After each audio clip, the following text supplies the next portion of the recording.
नमस्कार विद्यार्थियों, कैसे हो आप लोग? ठीक हो? आज बात करेंगे अंतर्राष्ट्रीय विधि के।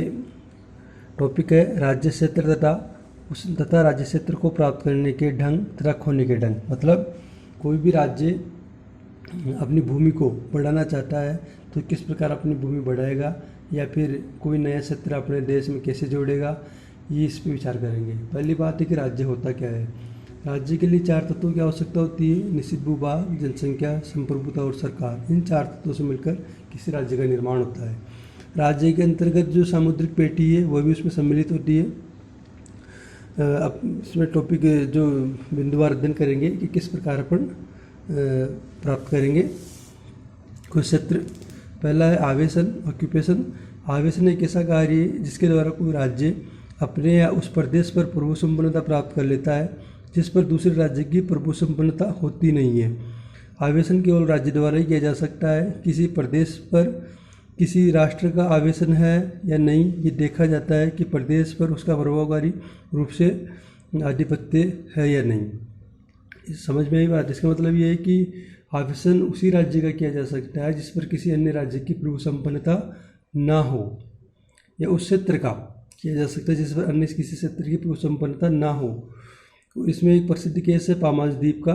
ये अमेरिका बनाम नीदरलैंड का केस था। इसमें क्या हुआ, अमेरिका का ऑब्जेक्शन ये था कि जो स्पेन है उस पामास द्वीप पर आवेशन नहीं था तथा वह संधि द्वारा इसे देने का अधिकार नहीं था।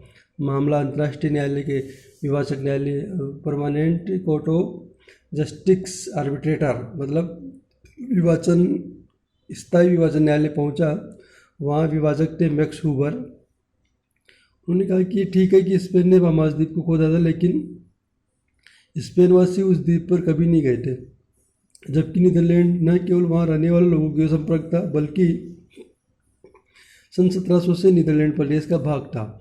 इसने 2 सिद्धांत इसे प्रतिपादित किए कि आवेशन कैसे प्राप्त होगा। पहला, प्रभुत्व स्थापित करने की इच्छा हो।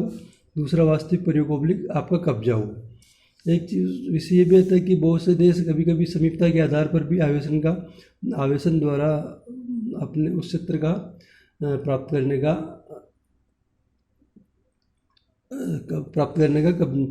विषय रखते हैं कि हम इस देश के, इस द्वीप के या फिर इस क्षेत्र के समीप हैं तो ये क्षेत्र आवेशन द्वारा हमारे राज्य में मिल गया है। लेकिन इसका एक उदाहरण है कि भारत के जो द्वीप है, अंडमान निकोबार द्वीप, छोटे छोटे द्वीप है जो इंडोनेशिया के समीप है। यहाँ इंडोनेशिया के लोग मछली पकड़ते थे, लेकिन इन द्वीपों पे भारत का शताब्दियों से पोजीशन था और प्रभु संपन्नता की इच्छा भी थी, रखने की इच्छा भी थी। तो इस आधार पर खारिज होगा इनका मामला कि समीपता के आधार पर आवेशन प्राप्त नहीं होगा, क्योंकि यहाँ भारत को शताब्दियों से इन द्वीपों पर कब्जा था। दूसरा, चिरभोग। वैसे तो अंतर्राष्ट्रीय विधि में स्पष्ट नियम नहीं कि फिर भी निम्न शर्तों के अधीन चिरभोग द्वारा राज्य क्षेत्र प्राप्त किया जा सकता है। पहली, कोई राज्य किसी क्षेत्र चिरभोग को तभी प्राप्त करेगा जब उसने दूसरे राज्य को प्रभुत्व स्वीकार नहीं की हो। दूसरा, कब्जा शांतिपूर्ण अवरोध रहित हो। कब्जा कुछ निश्चित समय तक हो। यद्यपि अंतर्राष्ट्रीय विधि में चिरभोग द्वारा जो क्षेत्र प्राप्त होता है उसके लिए कोई समय का अनुबंध नहीं है, फिर भी अपन अगर वाशिंगटन संधि 1871 तथा ब्रिटिश गायना पंच निर्णय 1899 की बात करते तो इसमें 20 वर्ष मानी गई है। संधि चिरभोग द्वारा राज्य क्षेत्र प्राप्त नहीं किया जा सकता। जहाँ संधि हो 2 राज्यों के बीच में किसी उस क्षेत्र के लिए, तो चिरभोग द्वारा राज्य क्षेत्र प्राप्त नहीं किया जा सकता। इसमें कंबोडिया बनाम थाईलैंड का केस है, प्रियावियर मंदिर के नाम से। तीसरा है उपचय। प्राकृतिक कारणों से कोई नया प्रदेश मिल जाता है तो जो पहले किसी राज्य का था तो वो भी एक ढंग है। जैसे मान लो भारत है और श्रीलंका है। श्रीलंका का अगर मान लो इसे सुनामी आ जाती है, यहाँ का जाफना द्वीप टूट के भारत के एरिया में मिल जाता है, भारत के रामेश्वरम धनुषकोटी के आसपास, तो वो अगर भारत उस पर पोजीशन कर लेता है तो वो भारत का एरिया माना जाएगा। चौथा, अध्यर्पण। अध्यर्पण के 2 तरीके हैं, या तो युद्ध के परिणाम स्वरूप दबाव में हो सकता है या इच्छिक हो सकता है। जो क्षेत्र किसी देश में मिल रहा है या जिस राज्य में मिल रहा है वो दोनों करार के द्वारा भी अपने आप को समर्पित कर सकते हैं।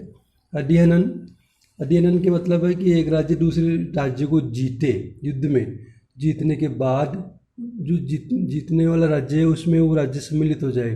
इसका बेस्ट उदाहरण है कि 1990 में इराक ने कुवैत पर कब्जा कर लिया और अपना 19वां स्टेट मतलब सूबा मतलब स्टेट घोषित कर दिया, लेकिन इसको यूएन ने मान्यता नहीं दी और बाद में अमेरिका की फौजें और यूएन की फौजों ने कुवैत को आज़ाद कराया। वर्तमान समय में यूएन उसको सही नहीं मानता।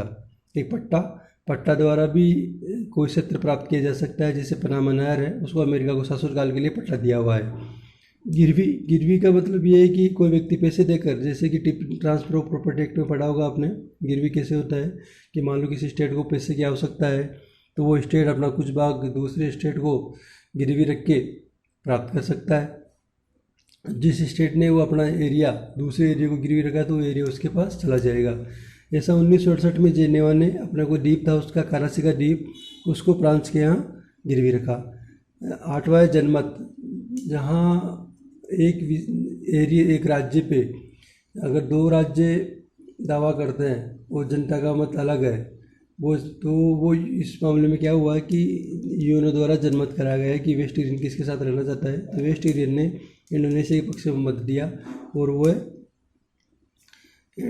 इंडोनेशिया के क्षेत्र में मिल गया। यहाँ बात करता हूँ कि जनमत की बात वहाँ होती है जहाँ आत्मनिर्णय का सिद्धांत। अब वो पाकिस्तान बार बार करता है कि कश्मीर में जनमत कराओ, लेकिन कश्मीर में जनमत का सिस्टम नहीं है, क्योंकि कश्मीर प्रारंभ से ही वहाँ निष्पक्ष चुनाव होते हैं। वहाँ की जनता भारत की सरकार को चुनती है, वो लोकसभा में उनके प्रतिनिधित्व है, राज्यसभा में प्रतिनिधित्व है, और वहाँ एक लोकतंत्र की मर्यादा के अनुकूल बिल्कुल जनता द्वारा चुनी हुई सरकार शासित होती है। इसलिए कश्मीर में जनमत का पॉसिबल है ही नहीं। एक 9वां है, नए राज्य के उदय होने पर प्रादेशिक प्रभु स्वतंत्रता प्राप्त होना। मान लो कोई राज्य किसी को उपनिवेश है किसी, जैसे ब्रिटेन के बहुत उपनिवेश राष्ट्र थे, जो ही वो आज़ाद होगा तो नए राज्य के उदय होने पर प्रादेशिक प्रभुसत्ता प्राप्त करना, उसको अपनी स्वयं की प्रभुसत्ता हो जाएगी। ठीक है। उसके बाद ये है कि प्रदेश द्वारा राज्य क्षेत्र या उसके किसी भाग को खोलना, ये इसका उल्टा है। जो अध्ययन का मतलब कोई दे रहा है, ठीक है, तो जो दे रहा है, जो ले रहा है उसके पास तो क्षेत्र बढ़ जाएगा, जो दे रहा है उसके पास कम हो जाएगा। प्राकृतिक क्रिया वही है, प्राकृतिक क्रिया से किसी क्षेत्र का घटेगा, किसी का बढ़ेगा। चिरभोग द्वारा वही शांतिपूर्ण जो किसी के कब्जे नहीं रहा। ठीक है।